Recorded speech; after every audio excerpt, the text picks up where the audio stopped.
We are live. We are not live. We are being recorded. Live. Okay, we'll just say live. Welcome in, Titans faithful, to our podcast here at Titans Tube. We are going to recap the game, and we are going to extend that into a review of the season a quarter way through. We are now 4 games in, so we're going to give our thoughts about how the team looks so far. And just by the way, sorry that this is getting out a little later than usual. We had a bit of some extenuating circumstances between us. One being my laptop broke and is in the shop, currently getting fixed. 2, I was kidnapped and then held for ransom by pirates. Yeah, I mean, things happen. Life kind of gets in the way sometimes. So we are a little bit late in getting this out, so just kind of bear with us. Hopefully we'll be back on track next week. But yeah, we're just going to kind of cram all of our thoughts into this podcast. So sit back, relax for however long it takes.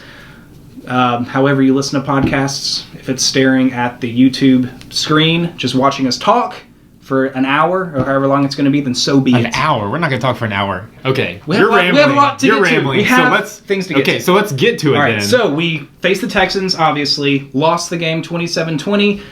Caleb, I'll let you kind of mostly break down your thoughts because I, unfortunately, was forced into working, so I didn't get to watch most of the game. But I tried to catch bits and pieces. First off, you shouldn't admit that you didn't watch the game because we are Titans fans, diehard Titans fans. We watch every game. Even if you weren't physically watching it, you were watching it in your mind, right? Yes. Okay. I was picturing everything. I was listening to a lot of Mike Keith. Yes. Okay, anyways, let's get straight to the game. It'll be a quick recap this time since we're a little bit late. But yeah, we fell to the Texans 27-20. Few notes on the game. Started off so slow. Goodness, to one of the worst offenses in the league, put up 14 points on their first 2 drives easily. Both drives over 80 yards. We were making Brock look like a Tom Brady, Peyton Manning quarterback out there, and he is not. So that was a terrible start, slow start for us. Just did not like it. I mean, obviously, though, we showed some grit. We came back and tied the game up 17-17. So that's something we haven't really seen yet. All of our comebacks seem to be coming at the very end of drives at the game to either hopefully tie it or win it. But yeah, we ended up tying it up pretty quickly. It is. I was actually watching the game with Riley, the Texans fan, who you can see on our preview episode. And I actually made a joke to him before the game even started. I was like, hey, if you guys want to win this game, you better score all your points in the first half. Yeah. Because we're a very good second half team. And it held true again. Unfortunately, they scored all their offensive points in the first half. The only points they got in the second half was from the punt return, but that was the game changer. That was honestly, the difference. That's what did it. Let's get to special teams play, I guess, since that's kind of what we led to. Special teams really cost us this game, and I know we've kind of the team's already addressed it by getting rid of Bobby April.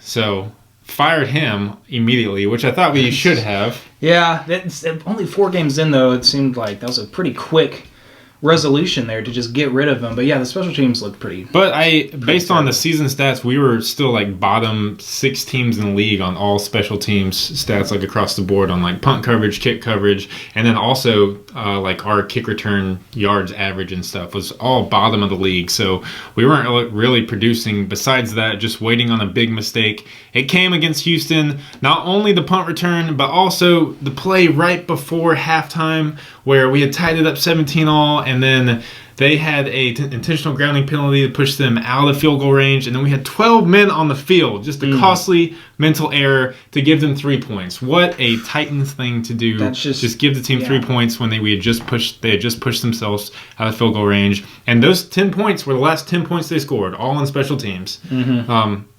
that was the difference in the game. Yeah. Because it was 17-all after that. If they didn't get us 10 points, we would have won 20-17. Yeah, it's just inexcusable. I almost think that is kind of a coaching issue to have 12 men on the field. I mean, you've got to get the special teams like on a punt return down pat to have your personnel ready to come in and out and when to be on the field and how to substitute. I definitely think that was a coaching thing. And I thought the coverage, if you go back and watch the punt return for a touchdown, the coverage is abysmal. And also the effort. I don't know which...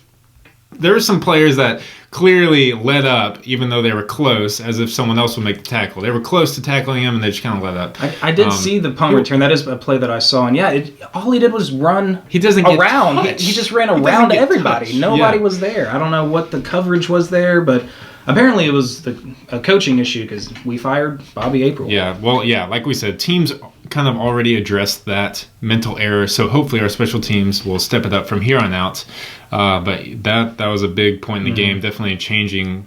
I mean, those were the only points that the Texans scored in the second half, but that was enough to win. And through the other games so far this year, I know special teams has had penalty issues, holdings, blocking in the backs, that has affected our field position in a lot of games too. So special teams has been kind of struggling. Yeah. Especially though against the Texans. Yep.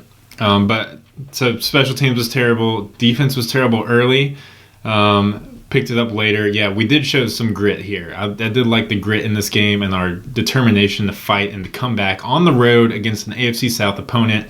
It's supposed to be the kind of the cream of the crop in the AFC South. Now, I know that's not saying a lot, but historically, we have been getting owned and pummeled going into the Texans and playing them at their house. Especially recently, and so it's good to see us, come back and tie the game up and make it competitive again. Yeah. Well, now that we lost, we've only beaten the Texans once in the last 8 matchups.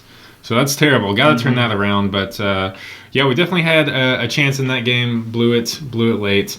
A few more notes. DeMarco Murray is still a warrior, man. Best player on the team right now. No doubt about it. Carrying us. I think he's leading the league right now, especially in terms of fantasy running backs. So that's good for my fantasy team. But that speaks to the numbers he's putting up and the kind of production we're getting in the run game. And that's continued so far. I hope that continues. I see so far he's number 5 in the NFL in rushing yards on a 5.2 average. He scored 5 total touchdowns this year in 4 games, which is excellent. I think that's more than what we even expected from him, so far through 4 games. For sure. It was going to be more of a split backfield with him and Henry, which is what it looked like through the first 3 games. But last game, DeMarco carried the load. He was the bell cow. What do you have, 25 carries? 25 carries. Henry only had 3 carries. And I don't think that's speaking to Henry's playing poorly, but even in our goal line situations where DeMarco got his 2 touchdowns kind of within the 5-yard line, I was expecting to see Henry come in then, and DeMarco was still in. I just think that's speaking to how well DeMarco is playing and fitting in the system. And I mean, as much as I love Derrick Henry, as long as DeMarco is in there and he's producing, which he has been, there's no complaint from me other than I think it kind of stinks because we drafted Derrick Henry in the 2nd round, but we already have a guy ahead of him that's producing plenty.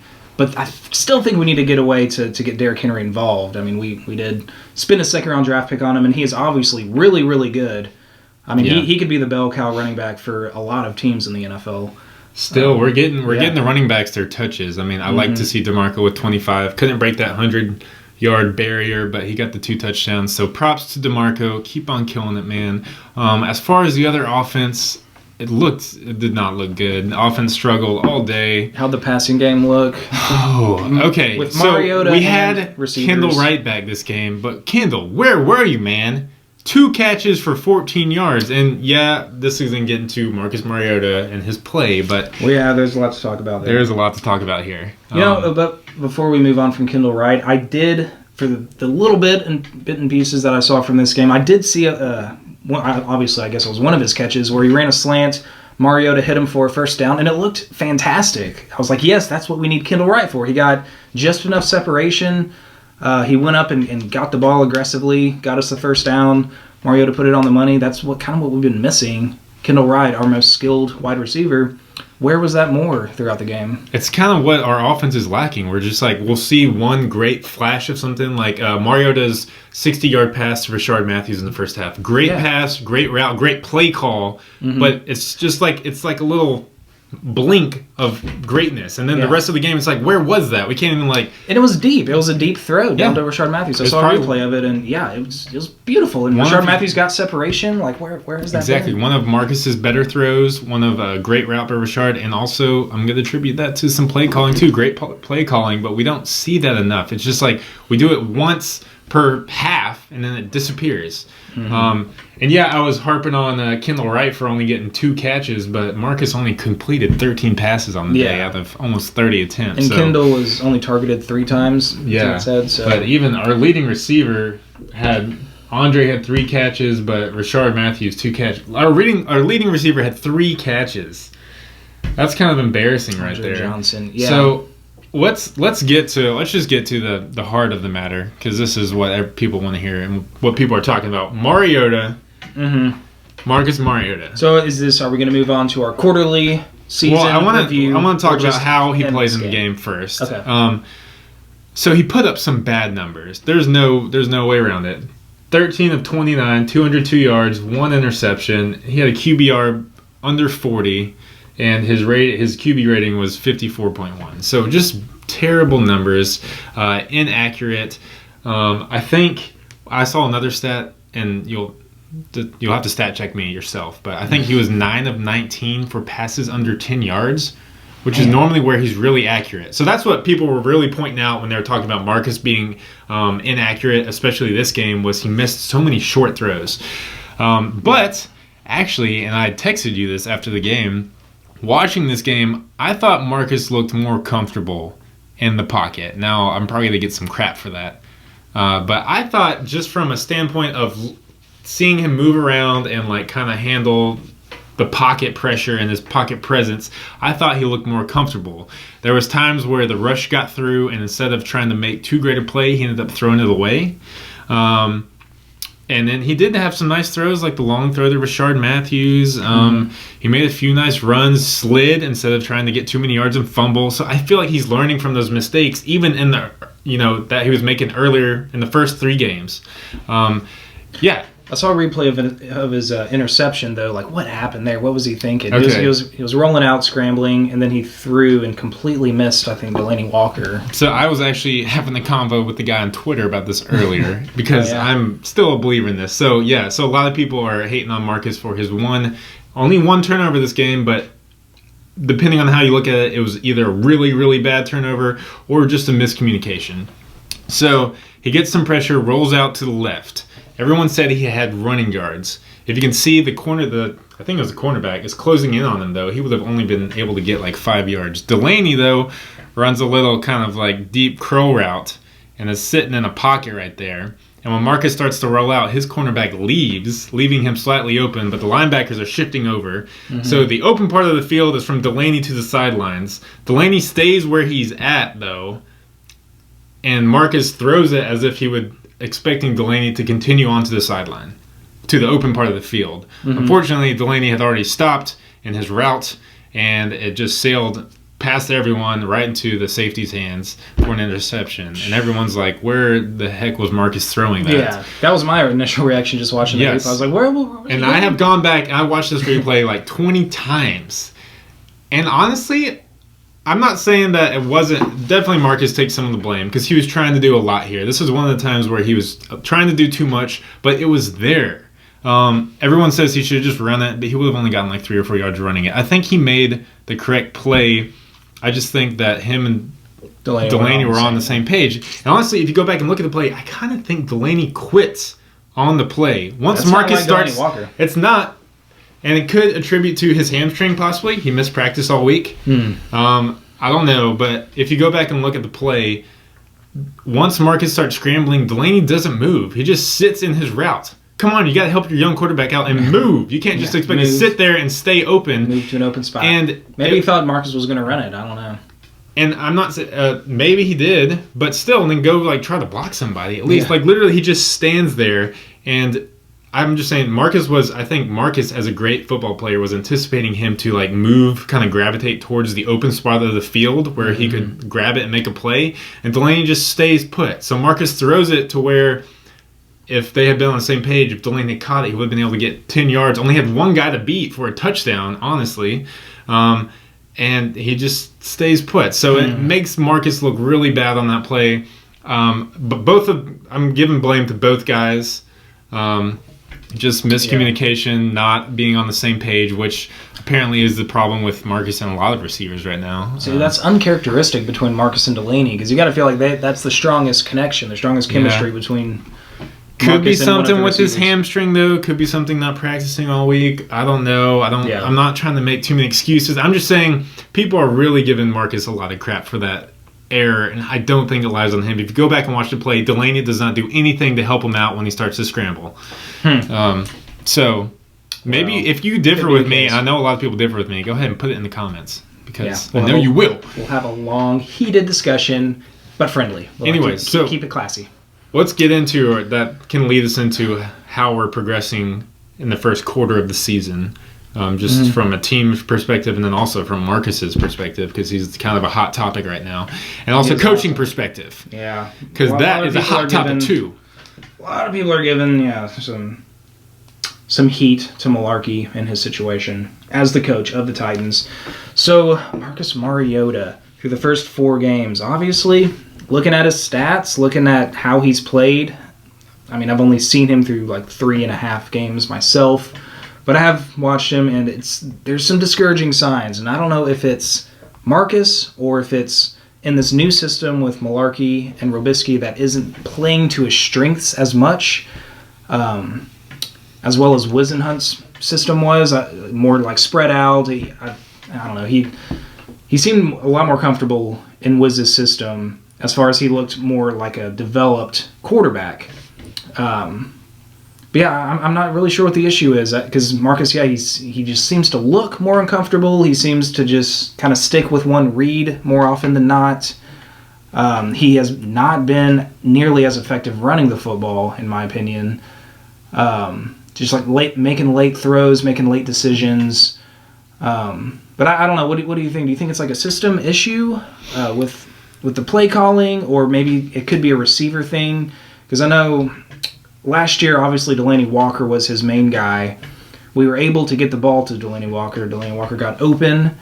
And other than that, it was Dorial Green-Beckham who really... DGB. Marcus really just threw the ball up to him, and sometimes Dorial Green-Beckham would catch the ball, and that's how he got his 500 yards. Okay, I think you made a great point there. First of all, and I was talking about this earlier, but the difference I saw in the Houston game as opposed to the first 3 games of Marcus, the first 3 games he looked like a deer in the headlights. Like, he did look completely uncomfortable in the system, in the pocket. I thought a little bit of that changed in Houston. It didn't produce the numbers that we would like to see when he's changing and becoming better. Houston's got a good secondary. We can't discredit. They do. They have Houston a really good defense, a good front 7. They're a solid defense, one of the best in the NFL for sure.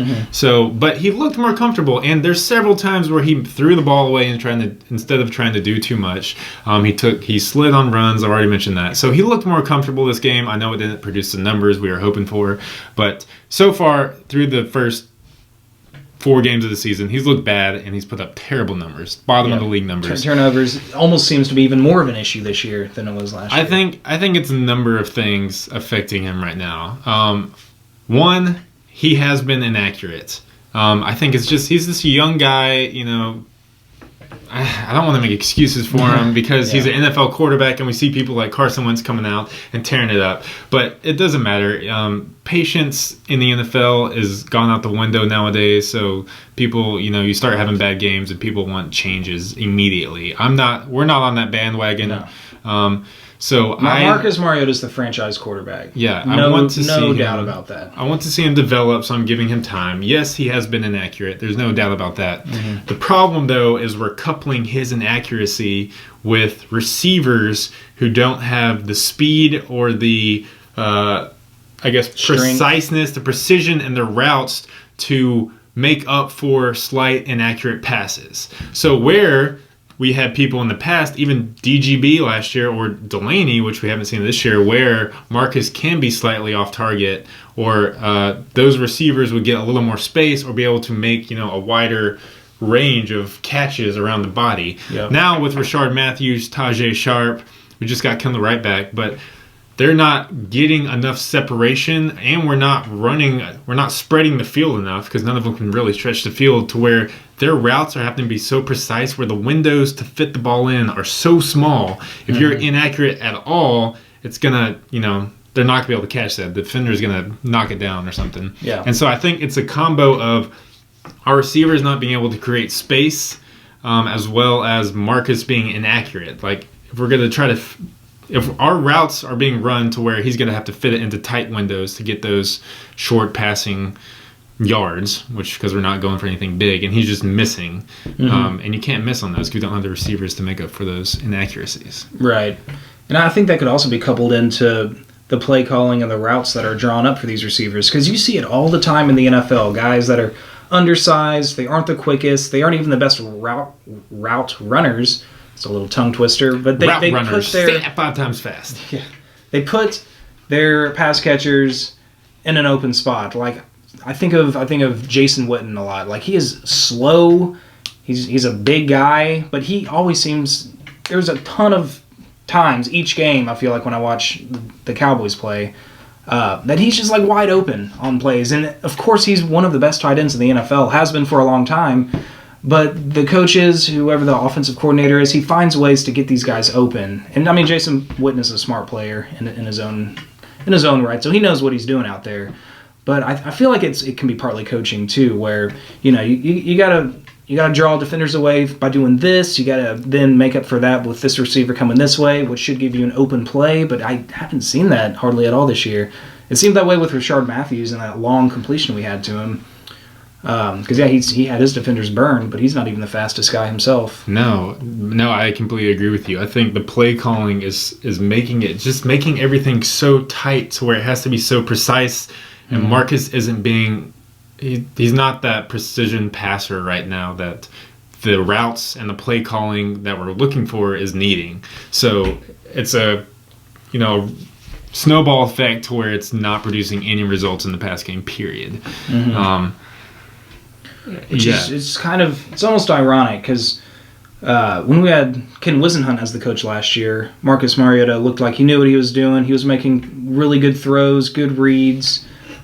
I guess just the difference, though, is that if Wisenhunt was still the coach, Mariota would be on life support because he couldn't protect Mariota. He was getting killed back there and getting injured. Yeah, Mariota wouldn't even be playing right now. It would be Matt Castle or Alex Tanney by this time. But he was putting up better numbers when the plays were there. So Wisenhunt was drawing up things correctly. He just couldn't. He just didn't care to help out with blocking for Mariota. But anyway, even then, I'm just staying on the wide receivers. I think one, it's an obvious area of need for the Titans. I think it's becoming more and more obvious each week where we're producing nothing in the passing game, and because I don't think it's all Marcus's fault.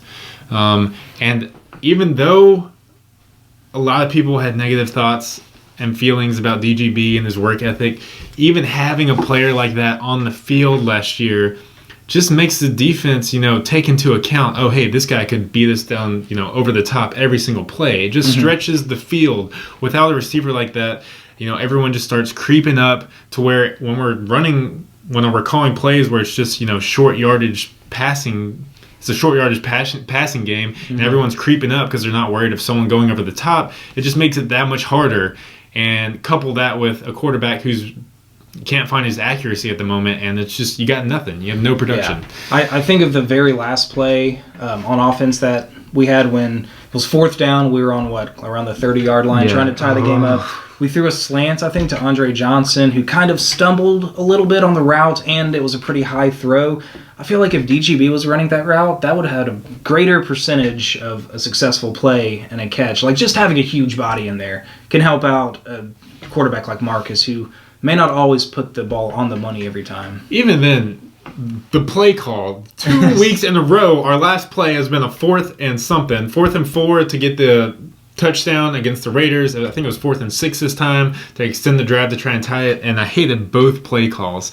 We tried the little pick screen play for Andre Johnson this time with Rashard Matthews. Yeah, Andre slipped, but even if he had caught the ball, it would have been a 2-yard catch. He would have still had 4 yards to go trying to beat a player. Just spread. I want to see us on a play like that. Just put Marcus in the shotgun.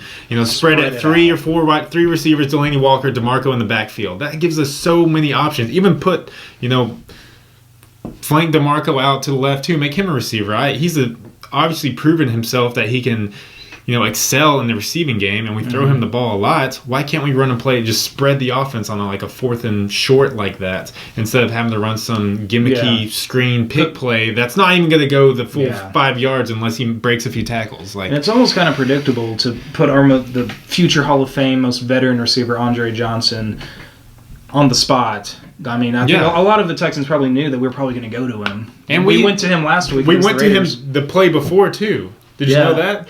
On 3rd and 6, we ran a screen play from the left side to Andre. Debatable pass interference call on that one. Anyways, didn't work out. We come back, run a little screen pick play from the right. Doesn't work out. But on a play with that much weight on it, I don't like the play call because Marcus only has that one option. Pretty much, he calls hike, he throws it to Andre. If it's covered, it's done. If he catches it and the guy's right there, he's done. I would rather give Marcus at least the option to maybe if he doesn't see anyone, use his legs in a situation like that. I feel like that's what they did with Vince Young back in the day, and he made the most of it. Mm-hmm. But now they're trying to coach Marcus almost too much, which is especially on weighty situations like this where it's not paying off. Use a lot of what he excelled in college. Spread out the offense. I don't know. We're not the coaches. Make the reads. Yeah, I think the smash mouth mentality that Mularkey's brought in has worked because at least as far as the running game goes, because the running game is leaps and bounds extraordinary compared to our running game last year. But when it comes to the passing game, we've regressed in that sense on offense. A lot, completely. And I think it's all the categories we've hit on. It's not just Marcus. I still believe he has the skills and the talent to be our franchise QB. Of course. I definitely think our receivers are lacking in talent. I'm not saying that Tajay Sharp, Rashard Matthews, Delaney Walker, Kellen Wright are bad. It's just we're missing that really kind of home run guy to really stretch the field. Yep. So definitely I think it's a need we're going to have to address in the offseason, whether through the draft or free agency. First of all, this team had a lot of rebuilding to do in the first place after last year. And I think we've done a great job so far this year of doing that. Obviously, we kind of ignored the receiver position. I mean, Rashard Matthews and Tajay Sharp, they are what they are. I don't think we haven't really broken the bank, though, because Tajay Sharp was a 5th-round pick. Rashard Matthews, I think it was a 3-year deal, but it wasn't that expensive. But, yeah, those aren't your home run, change the game kind of playmaking receivers. I kind of lost my train of thought of where I was going. No, you were spot on, though. If you're the worst team in the league, you're definitely going to have more than one hole to fill to turn that around. And so we definitely are going to address that. We've been focusing on the offensive line to keep Marcus healthy. I think that's paying off. Mm-hmm. Definitely. Pass protection, run blocking has been superb this year. I think that's shown in the production. But yeah, we were the worst team in the league last year and one of the worst teams the year before that. So there's a lot of holes to fill. We can't all expect them to be filled within 1 or 2 years. So yeah, you were spot on there. I think we still have needs. We're still going to be addressing them. Don't forget, John Robinson gave us 2 first-round picks next year. I'm not looking ahead to next year. I'm just saying, yes, the team has holes that we need to fill. We're in good position next year in the draft. What the heck are the Rams doing at 3-1? They're supposed to be terrible in giving us a great draft pick, but they're gonna digress. They'll come hard. Back to earth. Yeah, they will. Come on, Chef Fisher. He's gonna finish 8-8 or 7-9. Everyone knows it. It's destiny. Okay. All right. Do you have anything else? We should mention this about this game. Huge props to the secondary in regards to shutting down DeAndre Hopkins. Did anybody see that coming? He had 1 catch for 4 yards. Are you kidding me? A top 5 receiver in the NFL. Who was ragging on our cornerbacks because they did a heck of a job this game in shutting him down. Will Fuller kind of went off. Kind of. What? Take away his punt return. What did he do? Will Fuller, 7 catches, 81 yards, a touchdown. Okay. So that's pretty decent. And a punt return touchdown. Yeah, that's pretty good. But still, DeAndre Hopkins is DeAndre Hopkins, and both of our starting cornerbacks had a pick while guarding DeAndre Hopkins, which is fantastic. I'll admit I was starting to doubt McCourty a little bit because he's had hamstring problems. He's getting up there in age, but no, I was wrong. And if any of you guys out there were doubting Jason McCourty, you're wrong. He is a great cornerback. He's still If not a number one cornerback, he needs to be on the field all the time, guarding a receiver. Yeah, his interception was a great athletic play. Kind of an off-target throw by but still, by Osweiler, but still, I think he made the Hopkins play had on just it. as much of a chance to make the play. 50-50 ball. McCourty took it from him. I will say Cox looked pretty iffy at times, but... Yeah, I am pointing out just that one great interception he had against honestly, you take Hopkins, away but the he special... does have his moments where he gets... Besides they scored 14 points on the first drive. They got the first 2 drives, 10 points on special teams. That's 24 points right there. You add in that one field goal on another drive, I guess is what I'm missing. But still, we came out slow, and then our special teams blew it. You tighten those 2 areas, we win that game. And that puts us first place in the AFC South. We're still in it this season. It's so early. The other teams are only 1-3. Our schedule gets super soft in the next 4 or 5 weeks, which we can discuss.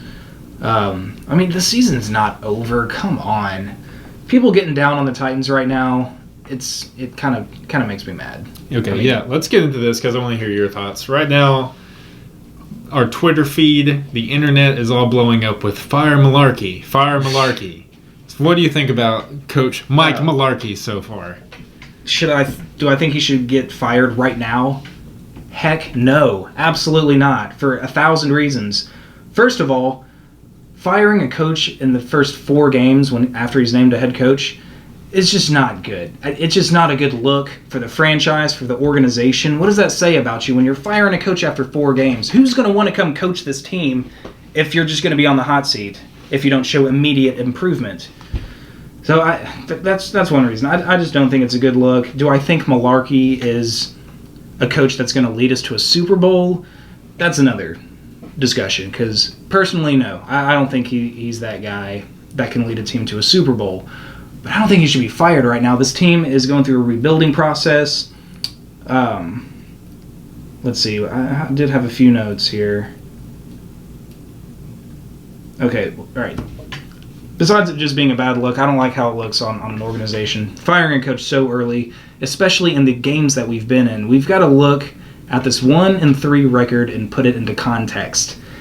There is no way you can tell me that the team we are putting on the field right now is worse. Or wait, how did I say that? What I'm trying to say is the team that we are putting on the field this year is a way better team than what we were putting on the field last year, in my opinion. Yeah. I think that the team we are seeing play... From the team as a whole. The team as a whole, yeah. Let me clarify. The team as a whole. Because Marcus obviously hasn't put up as good a numbers as he started with last year. But the team as a whole. But the team as a whole is clearly better. It's more competitive. Last year, we lost by 2 touchdowns to Johnny Manziel against Cleveland. Ugh. Give me a break. If we want to break it down by positions, the offensive line is way better than it was before. Taylor Lewan has taken the next step.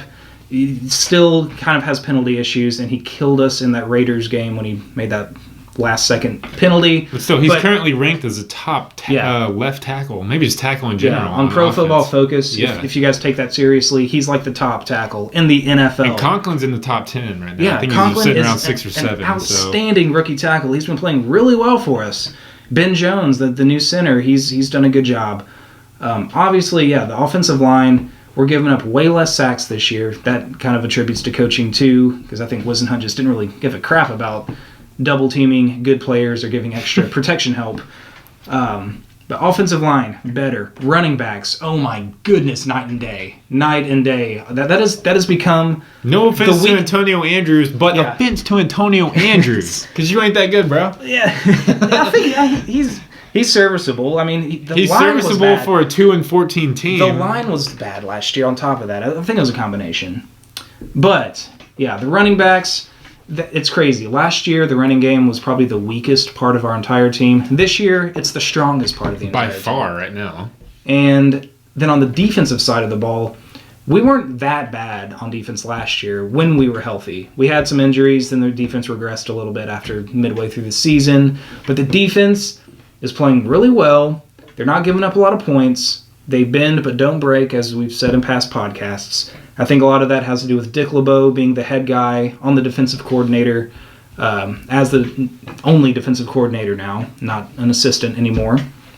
So I think that is a great start. Having a strong running game, a steady defense, that's going to keep you in most all of the games this year, and that's what we've seen so far. We've been in all these games. We're forming an identity with that, which is I think is the identity that we wanted to form. It's not something that the last few years we were just kind of searching for, like, what is this team? What is this team about? They want to run the ball, or do they? Or they want to, no one knew. But I think this year you can definitely say that.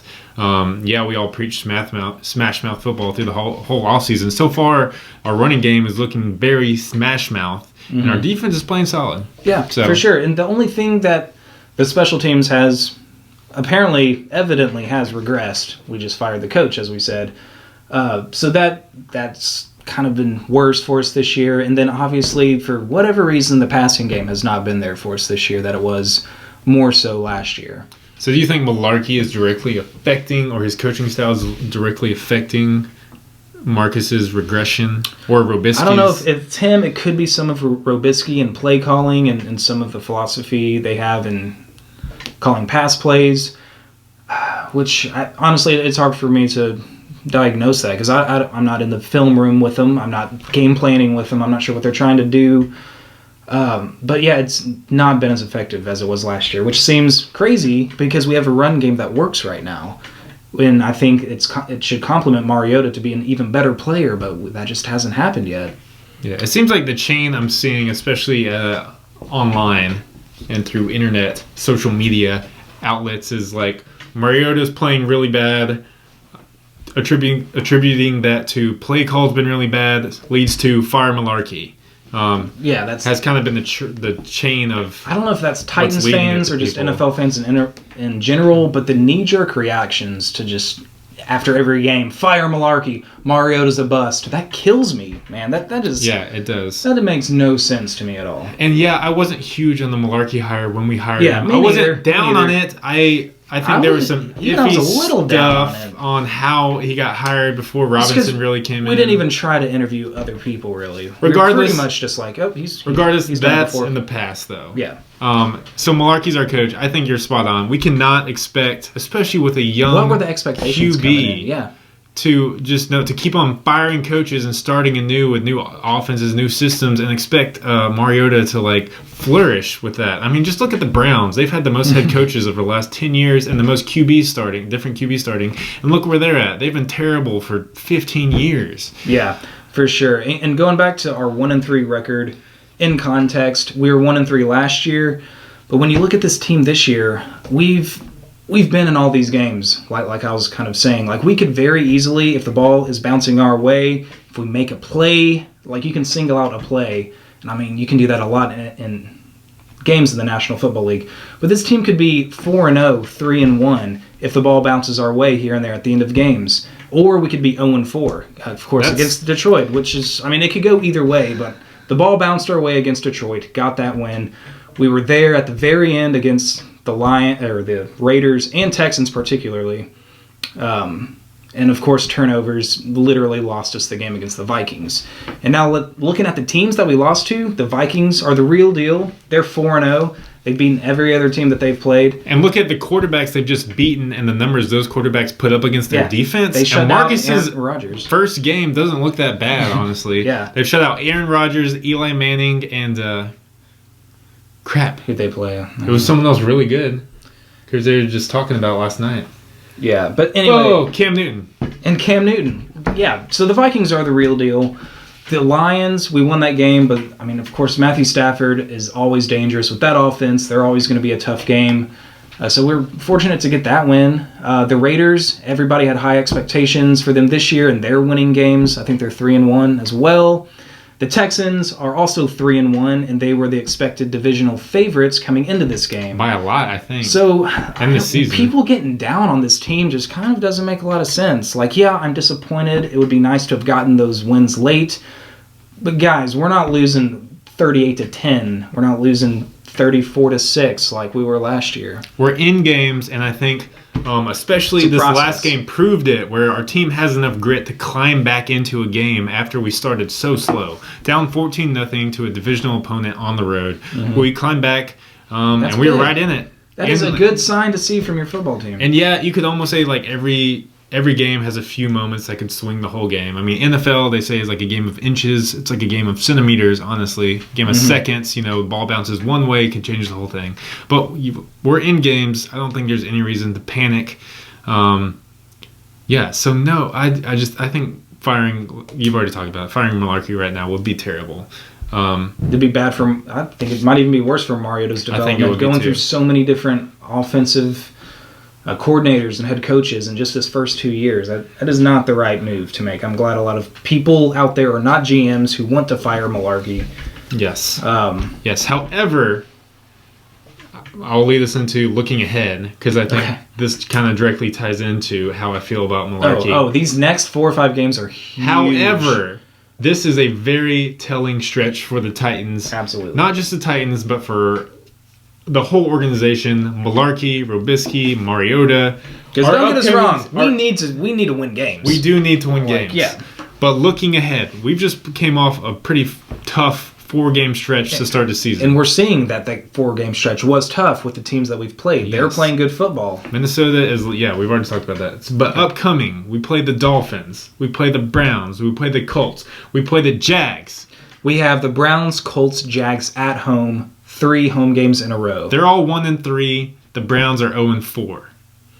We've got to get a few of these games. We do. And then after that, after the Jags, we play the Chargers, who are 1-3. I don't think the Chargers are as bad as their record. They've blown a few games, especially the last weekend against New Orleans. They were 14 in the fourth, and they blew it. But Phillip still, Rivers, great quarterback. They're 1-3. So our next 5 games are against teams 1-3 or lower right now. So these are...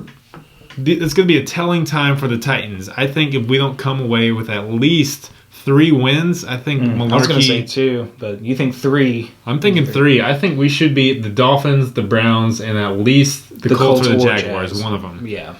Probably, I would say, Jaguars. Going at San Diego, we always suck when we go to San Diego. It's like at San Diego. So I'm saying...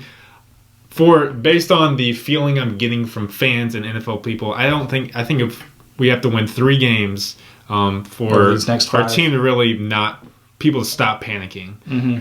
If we only win 1 or less, I think our panic meter might go up a little bit more. I will be freaking out. And the hot seat for Mularkey will get a little temperature gauge will go up a little bit. I think if we come away with only 1 win out of the next 4 games, I think Mularkey is gone.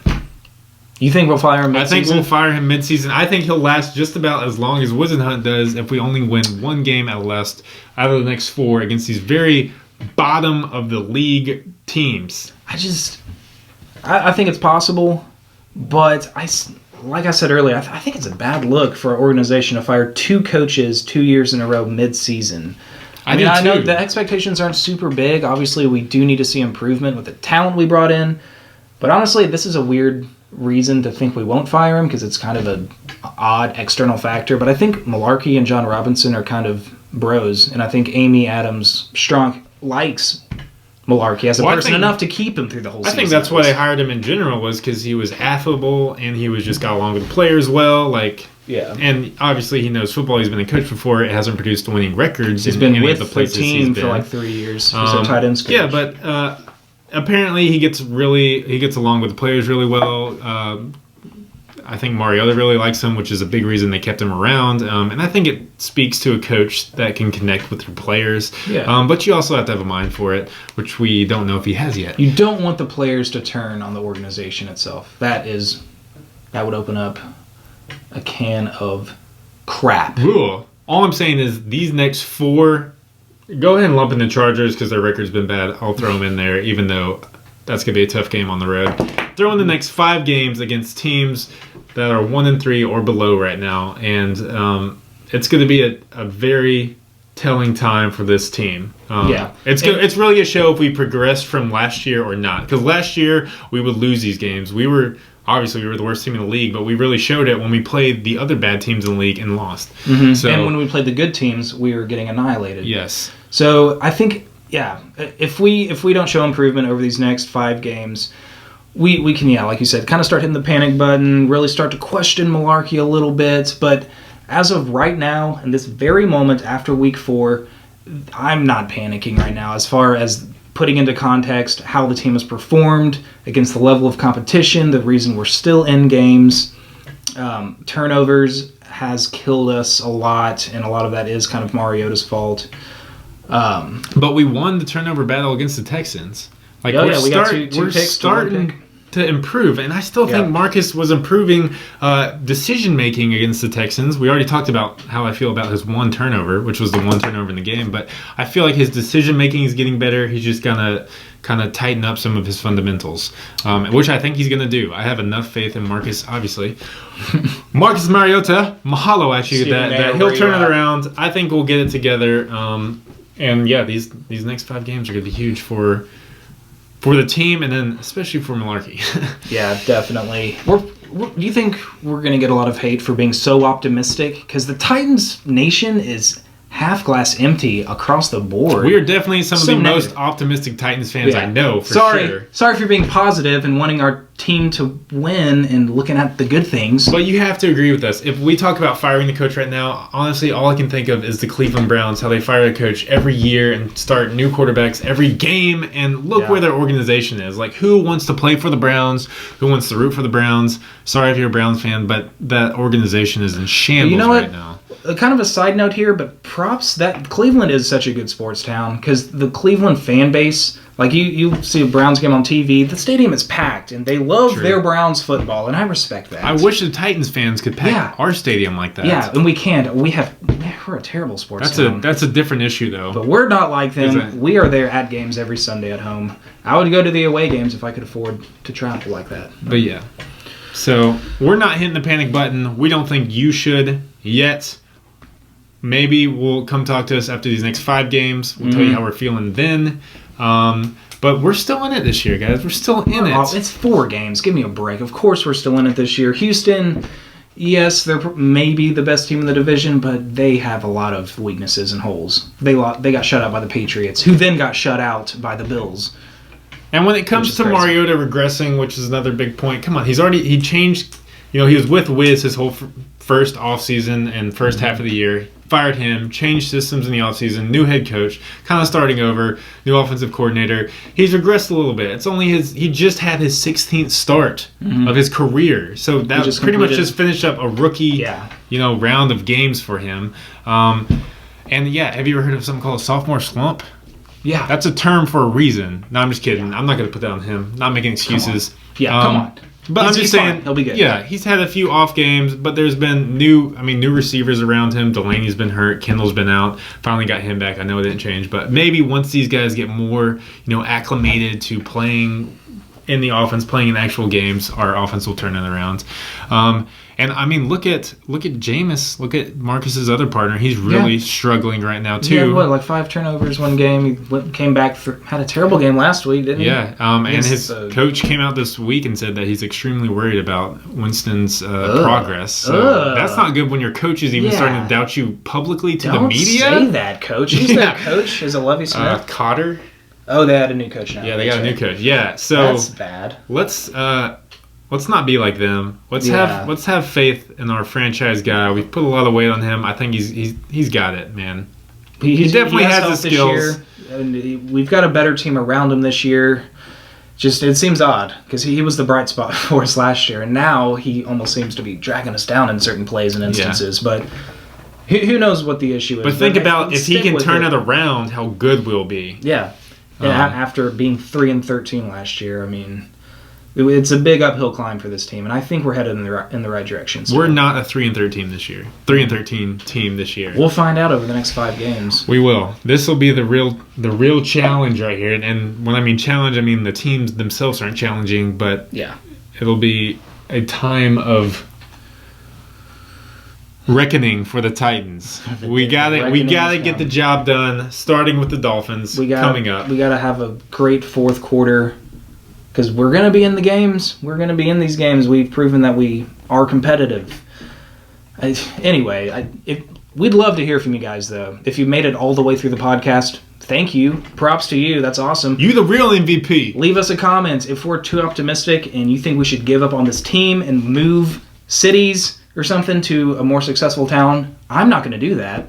But, yeah, just give us your opinion. Even if I moved cities, I would still be a Titans fan, and I would go to all the games if the Titans moved to London and became the London SillyNannies, I would move to London and support the team. That's how much I love the Titans. Hashtag SillyNannies. Hashtag Super Bowl bound. SillyNannies. Yeah, man, I love that intimidating nickname. Anyways, no Anywho. reason to hit the panic button yet, guys. Come on. So early in the season. Like I said, we can start hitting the button after the next 5 games if we really just put up failing grades in those games. But any last thoughts? Oh, To cover all we wanted to get to. I think we're close, and Mularkey says this in almost all of his post-game press conferences. We're close, which, I mean, it's hard to take that game after game after game of being close, but I gotta agree. We're there. We're getting better. This team this year is better than it was last year, and I don't think you can deny that after watching us play these 4 games. But you also We make our mistakes. Of course, we're not perfect. You also but- can't expect a team that went 2-14 and then 3-13 in the last 2 years to all of a sudden turn around and go 10-6 or something, or 9-7. I mean, yeah, we want that to happen, but realistically, rebuilding is a process. Right, and we lost really close games to the NFC North Division champs of last year, the Vikings, the AFC South champs of last year, the Texans, and then we lost the 3rd game to the Raiders, which again came down to the wire, who have huge expectations this year and are playing well. And we're still right in the mix of the AFC South. Yeah. Yeah, We'll the Texans have the lead. Yeah, we will, just the how bad the South is. But Yeah. anyways, thank you for listening and watching and supporting. We'll get you some previews out for the Dolphins. We're going to preview that later this week. By the way, the Madden gods apparently don't exist, which breaks my heart and my faith. Well, because we lost and we won against the Texans. I actually think the Madden gods have a sense of humor, because when Riley blasphemed them on live TV, oh, he did. remember he said that he doesn't believe in the Madden. Madden gods. Mm-hmm. He wanted to make a mockery of him and then turn the game on its head from I don't know. Riley. But yeah. Anyways, Anywho. I think we'll be switching to Blitz this week, but that's for another episode. Yeah. But yeah, thanks for watching. We want to hear from you. Let us know. Always Leave a comment. Also, hit us up on Twitter if you want us to discuss anything in these podcasts that we don't cover, or if you have a direct question for us, leave it in the comments. We try to answer pretty much all the comments if you especially ask us a direct question. So hit us up on Twitter or in the comment section. We'd love to hear from you because we love you guys and we love the Titans. Go Titans. We should watch. We love talking Titans football. Love talking Titans. I swear, I think I could talk Titans for 24 straight hours. That's why these podcasts run for so long. Do you just want to keep talking? Let's keep never talking end? Titans. Never end. Titans. Tennessee Titans. Okay. All right, that's enough. See you guys. Thanks, guys.